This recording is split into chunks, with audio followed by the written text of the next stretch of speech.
Welcome back to Life Unrehearsed. My name's Matt Delvecchio. We just heard about preparing yourself financially as we age, especially in our latter years. But what about the non-financial aspects of life? And I'm talking about how do we get the most out of our lives as we age? Too often I hear, the excuse, I'm getting old. That's a bit of a cop-out. And I hear it far too often. And that's why I wanted to bring in Dr. Amy Dupree. Dr. Amy is a life transition expert and is also a dear friend. With both a master's degree and PhD in social work, Dr. Amy has been providing down-to-earth, practical, and professionally informed guidance on life transitions to individuals and professionals, for 30 plus years. And she joins us from Toronto. Dr. Amy, welcome to Life Unrehearsed. Thanks, Matt. It's a delight to be back with you. Yeah, glad you're able to join us here on Life Unrehearsed. And you are constantly advocating for the health and well-being of older adults, Dr. Amy. So I want to talk about maintaining that sense of purpose as we age. Why is it so important? I'm so glad you want to talk about this because what I find, Matt, is that people often do a great job thinking about the financial side of things, but they don't give enough thought to how are they going to sustain purpose in their life forever. And it's important because often when we go through the transition into retirement, a lot changes in our life. And a lot of times people find out that a lot of their sense of purpose came from their work. Now, I always joke, Matt, that, of course, we don't love everything about our jobs. None of us, I never heard anybody say, I love the paperwork I have to do in my job. But likely there are things that you have been doing in your life that have contributed to your sense of purpose. And so this is an opportunity as you look at your retirement years to say, how am I going to continue purpose in my life? And I like to think about retirement, Matt, in 3 chapters, an early chapter, a mid-chapter, and a later chapter. And a lot of times in the beginning of retirement, people will do all those things they've kind of built up that they haven't had time to do, whether it's travel or, a hobby or whatever it might be. But then as they move into the second and third chapters of retirement, they may now have to look at it differently and really do an assessment of, okay, how am I going to still continue to have excitement about getting out of bed in the morning? So, Matt, one of the things that I like to do is to say, sit down and look at throughout your life, what has made your life worthwhile? What would you say has contributed to your sense of meaning?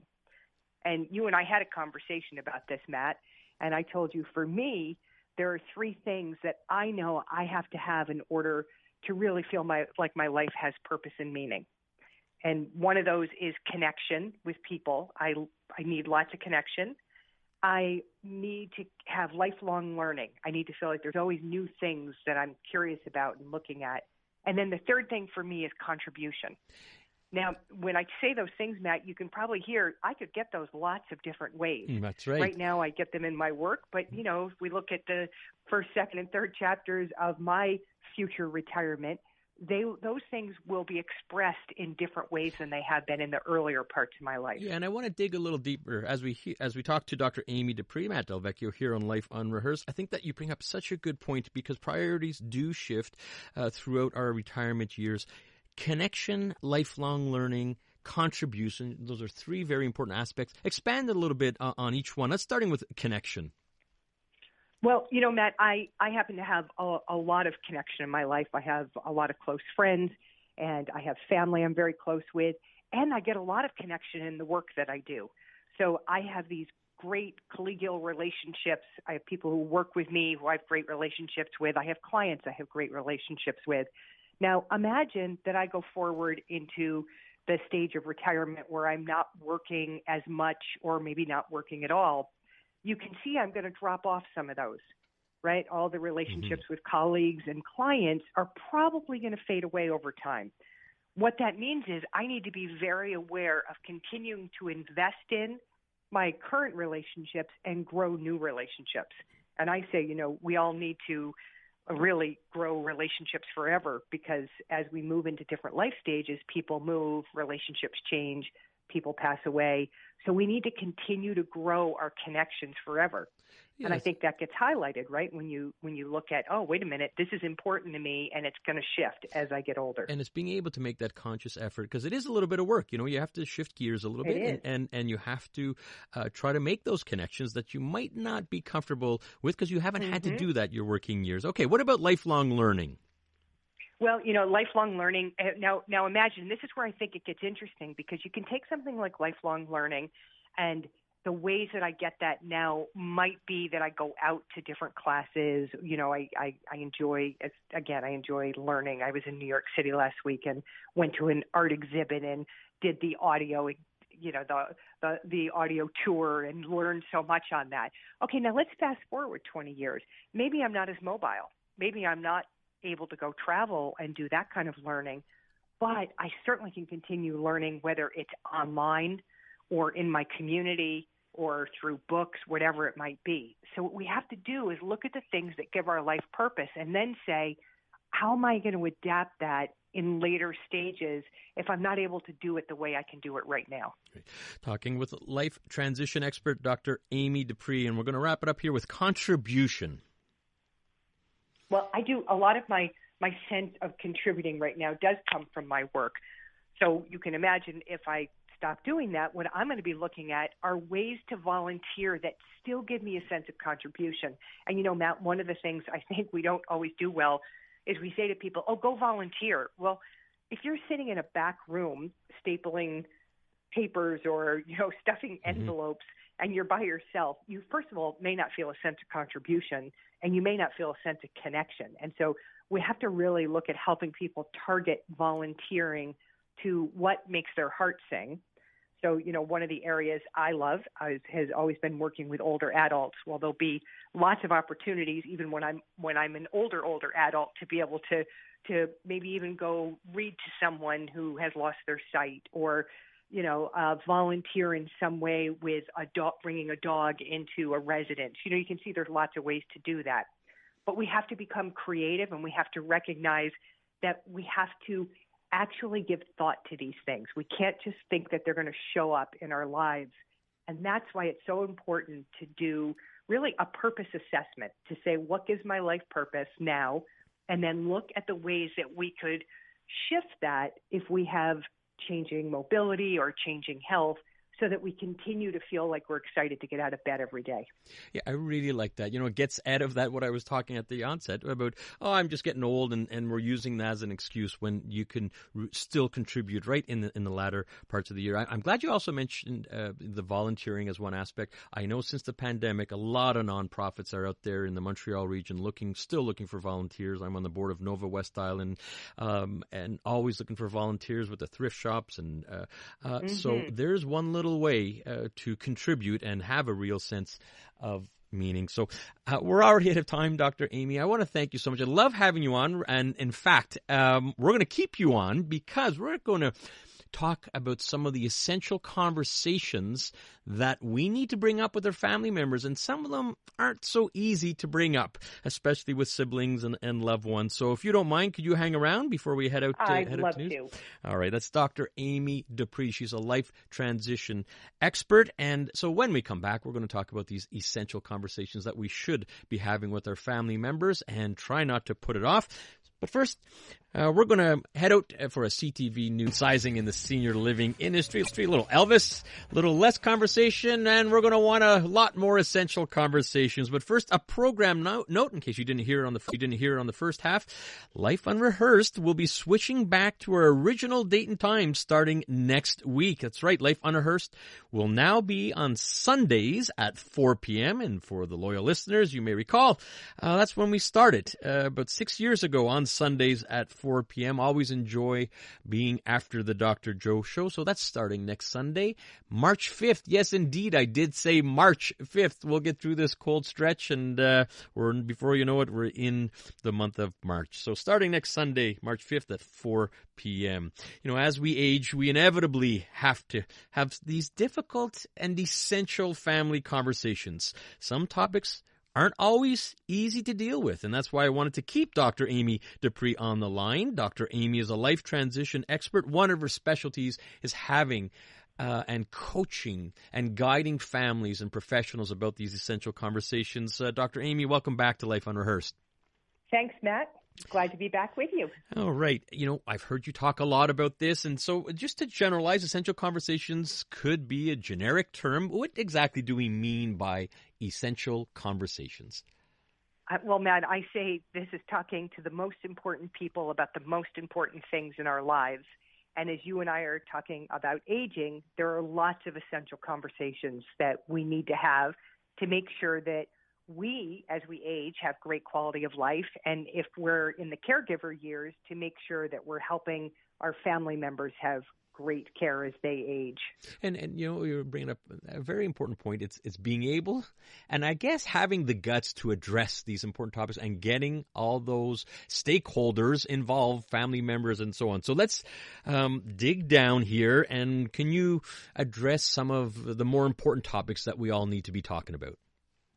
As the older adult, one of the things I think that we need to be thinking about is who do we want as our thought partners as we age, and who do we want to be involved in our care as we age? And, I like the term thought partner because what to me it says is who do we want to help us think through the big decisions that we need to make as we get older? And we often think, well, of course, I'm just going to turn to my family. Sometimes our family's the best, and maybe some of our thought partners, but oftentimes people will include their friends as thought partners because they're going through similar things at the same time, and they can help each other think through what's best in their lives. I love that term, thought partner, and I could see listeners now saying, oh, who would my thought partner be? And you're exactly right. I would imagine a lot of people, you would think perhaps it could be a family member, but I think many people are, who's your trusted personal advisor, your thought partner? And maybe Right. It's someone you could have a lunch with, a coffee with, a glass of wine with, and I love that term. And then, of course, we have to talk to those people, right? So we have to sit down and have those essential conversations. And let's go back to our family, whether or not they're the major thought partners or part of it. We need to sit and chat with them about who is willing to do what in helping us as we get older. Matt, most people wait too long to have these conversations, families. They end up getting into a crisis situation, and then they try to figure out, well, who's going to do what? Now, the truth is this changes over the years because if the adult kids are all at different life stages, you might have this conversation with your adult kids when you're still relatively young, and then as you age, they age and their lives change. But that's why I say start early and then have them often. It's better to have a small, essential conversation that goes well than to try to figure out everything in the world at the same time.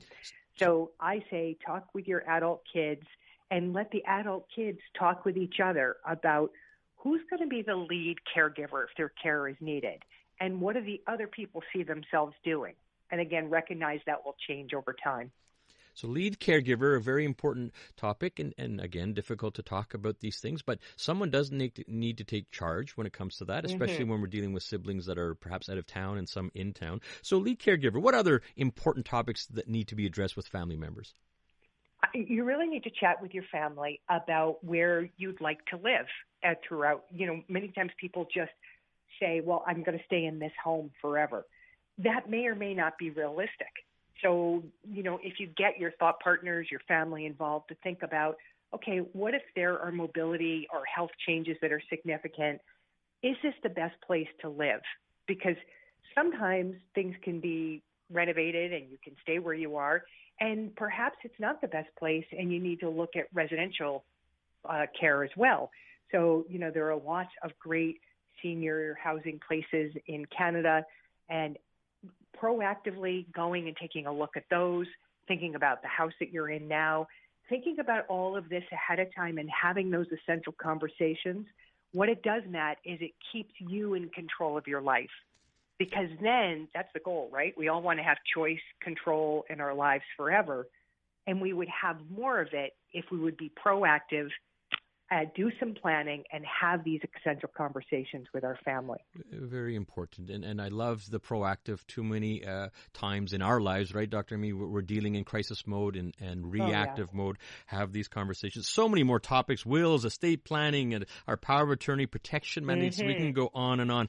I want to, as we run out of time, who do we need to include in these conversations? Well, I have a kind of a way I like to remember this. And in our families are always complex. I've never met a family that doesn't have some complexity. So I say it's great to include people who will be involved as you age, who will be impacted by the decisions you make, or if you need care, they'll be impacted because they may be the caregivers, and to include the disruptors. And when I'm doing speaking engagements, Matt, I'll always joke out to the audience and say, you know who the disruptors are in your family. And everybody laughs because we know that often there is someone who may come in after all plans are in place and things may be going well and say, wait a minute, this isn't the way we think it should be. Well, the truth is if you involve those potential disruptors earlier and they're part of the decision making, often they don't feel the need to disrupt later.